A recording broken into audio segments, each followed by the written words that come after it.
Nakukaribisha tena siku ya leo, na acha tusome maneno ya Mungu. Injili ya Yohana sura yake ya 5 na mstari wa 7. Maandiko yanasema hivi: yule mgonjwa akajibu akamwambia, sina mtu wa kunitupa birikani maji yanapotibuliwa. Ninapotaka kwenda mimi, mtu mwingine hushuka mbele yangu. Amen. Baba, katika jina la Yesu Kristo mtakatifu, Mungu wa zamani zote, Alfa na Omega, mwanzo tena mwisho, tunakuja mbele zako tena leo Baba. Tunataka tafakari kuhusu neno lako. Neno lako ni taa ya miguu yetu na ni mwanga wa njia zetu. Baba, acha hili neno lipate kuangazia maisha ya mtu mmoja anayenifuata, lipate kuleta mabadiliko katika mwenendo, katika kuwaza na katika kutenda. Katika jina la Yesu Kristo I pray, amen. Somo yangu ya leo, mimi napenda niongee na wewe kuhusu thamani ya mtu. Thamani ya mtu katika maisha yako. Unajua, hakuna kitu kizuri katika maisha ya mwanadamu kama kuishi ukiwa na watu Mungu aliyokuletea, na hakuna kitu kizuri tena kama kuishi ukiwa umefahamu ni watu gani ambao Mungu alikuletea. Pana viwango utafika ndani, haitatokana na nguvu zako. Pana viwango utatembea ndani, haitatokana na makapasiti zako, lakini utatembea mwa hiyo viwango kutokana na watu wanaokuzunguka.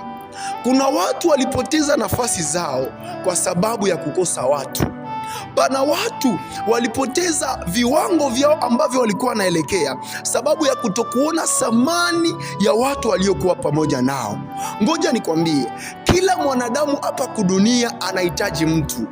Wakati yote ukingaliki kudunia, inakupasa kutambua ya kwamba unahitaji mtu.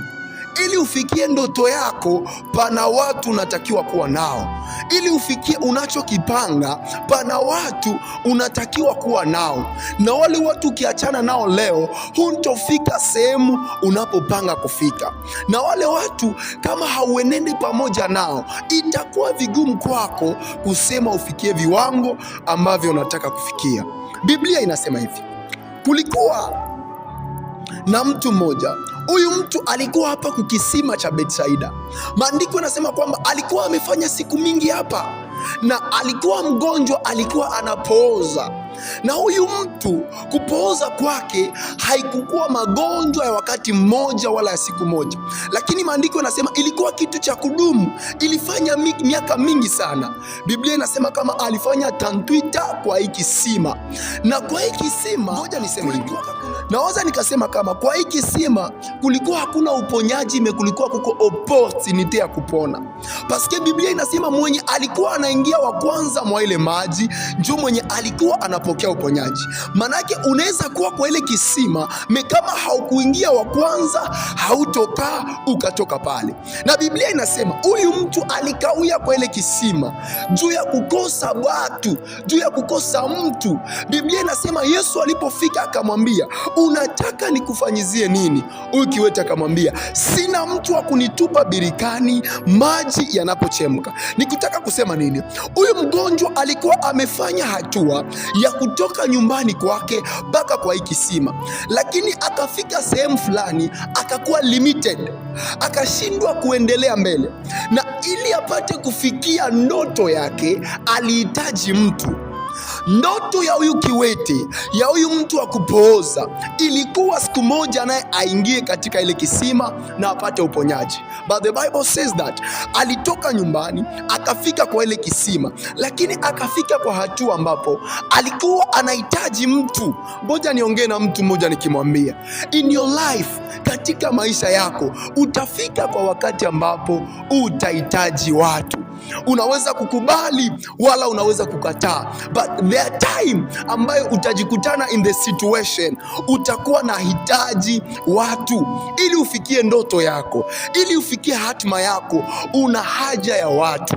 Pana sehemu nguvu zetu zitaisha, pana sehemu akili zetu zitaisha, pana sehemu bidii zetu zitaisha. Kitakacho kusaidia kwa hiyo muda ni watu wanaokuzunguka. Biblia inasema kama huyu mtu akamwambia Yesu, sina mtu wa kunitupa birikani maji yanapochemka. Kiswahili kingine anataka kuambia Yesu, kama mimi nachelewa kwa hii kisima, kama mimi nafanya miaka mingi kwa hii kisima, kama mimi nashindwa kuendelea mbele, kama mimi nashindwa kufikia ndoto yangu, si kwa sababu mimi niko mdhaifu, hapana, lakini kwa sababu sina mtu. Acha niongee na mtu mmoja nikimwambia kwamba pana sehemu utafika utahitaji watu, pana sehemu utafika utakuwa limited, lakini watakao kusaidia ni watu watakao kuwa katika maisha yako, ni watu ambao watakuwa wanazunguka maisha yako. Ndio maana nikwambie, kama unataka zogeza mtu ndani ya maisha yako, hakikisha unakuwa na hakika na yule mtu ambaye unamuleta ndani ya maisha yako.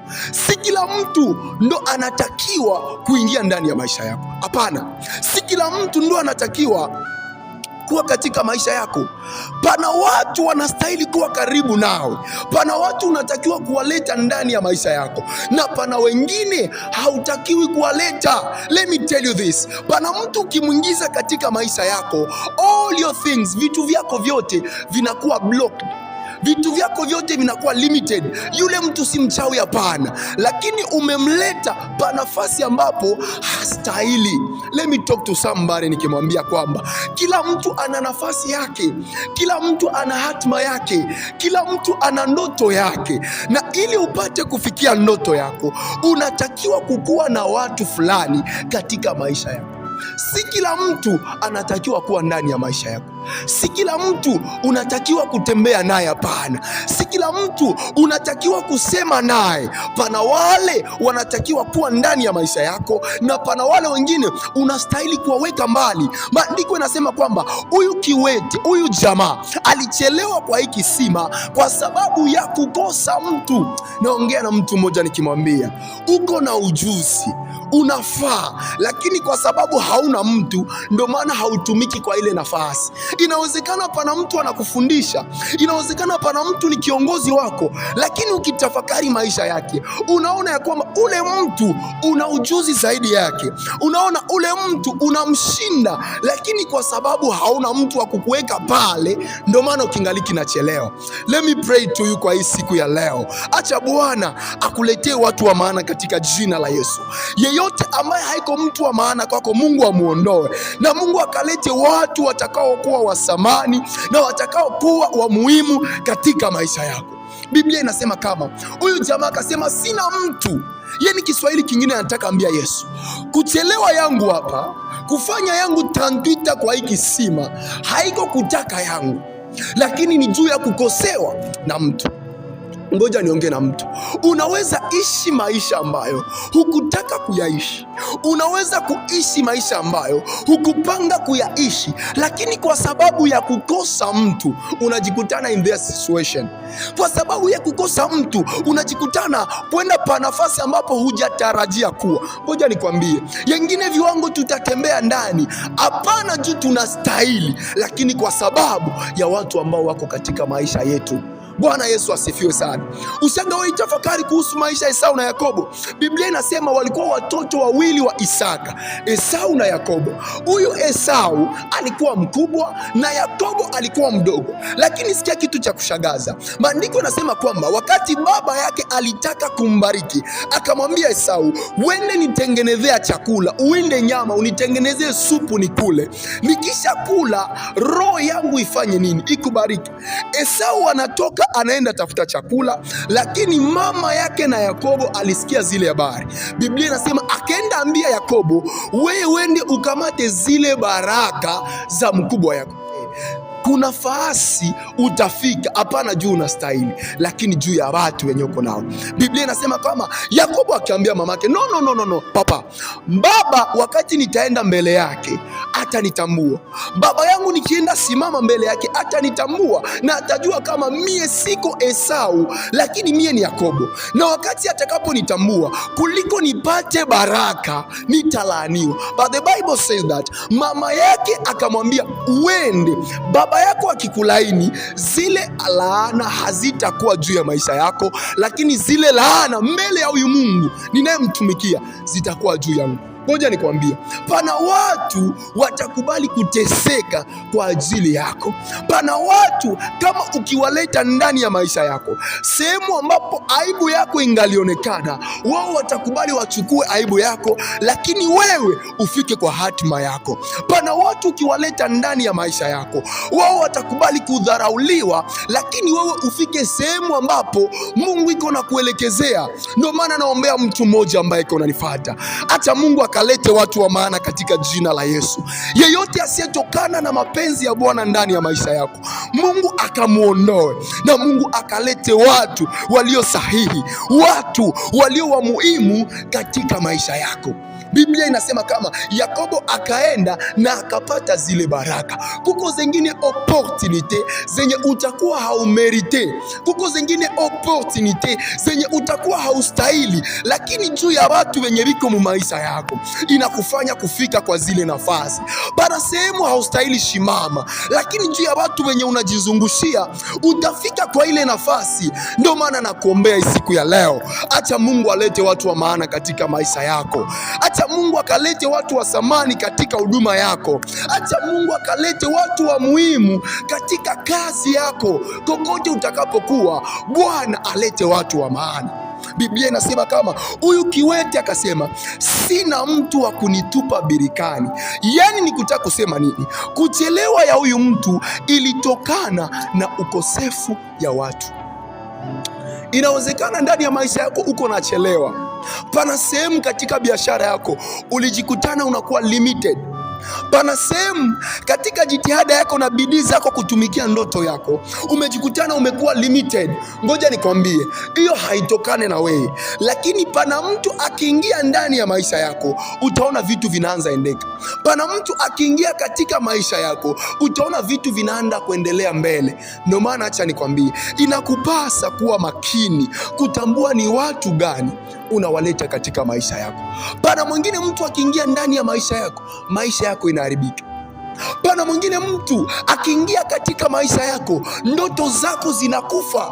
Pana wengine watu ukiwaleta ndani ya maisha yako, ni hapo ndipo mwanzo pa wewe kutoka na kwenda mbali na ndoto zako. Lakini inakupasa mpendwa kutambua ni watu gani unatembea nao. Je, unatembea na watu wanaokusaidia kuelekea ndoto zako, ama unatembea na watu wanaokurudisha nyuma? Pana mtu ukizogeleana naye, ile hamu, hiyo bidii ya kutumikia ndoto yako inaisha. Hiyo kiu ya kutumikia ndoto zako inapotea. Lakini pana mtu ukimkaribisha ndani ya maisha yako, utaona nguvu na uwepo na hamu ya kutumikia ndoto zako inaendelea. Maombi yangu kwako ni Mungu akakusaidie kukufunulia upate kutambua ni watu gani walio sahihi kwa ajili yako. Mungu akujalie neema upate kutambua ni watu gani wanaostahili kwako, ili ufike sehemu ambapo Mungu iko na kuelekezea. Acha Mungu akubariki sana. Usikose kutufuatilia kwa njia ya mtandao. Weka komenti yako pale na itakuwa baraka kwa Mungu. Prophet Phanuel Timothy, utatuona zaidi sana. Mungu akubariki. Amen.